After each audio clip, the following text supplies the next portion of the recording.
नरक चतुर्दशीला कोणाचे पूजन करतात, किती दिवे लावतात, जाणून घ्या पूजा पद्धत।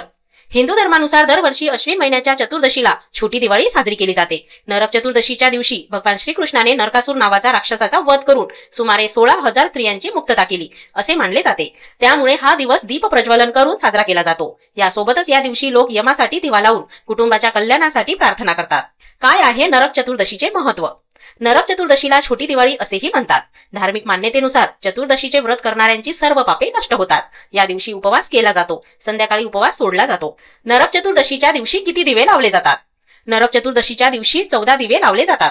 संध्याकाळी घराच्या मुख्य प्रवेशद्वारावर मोहरीच्या तेलाचा दिवा लावला जातो। नरक चतुर्दशीच्या दिवशी काय करू नये? नरक चतुर्दशीला मृत्यूची देवता यमराजाची पूजा केली जाते। त्यामुळे या दिवशी कोणत्याही जीवाची हत्या करू नये। यासोबतच घराची दक्षिण दिशा अस्वच्छ करू नये। नरक चतुर्दशीला कोणाची पूजा करतात?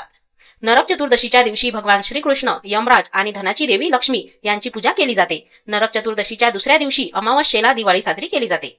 मंडळी, तुम्हाला हा व्हिडिओ जर आवडला असेल तर लाईक, शेअर आणि कमेंट्स नक्की करा। असेच माहितीपूर्ण व्हिडिओ पाहण्यासाठी आपल्या लोकप्रिय सोपे जीवन चॅनलला सबस्क्राईब करा। धन्यवाद।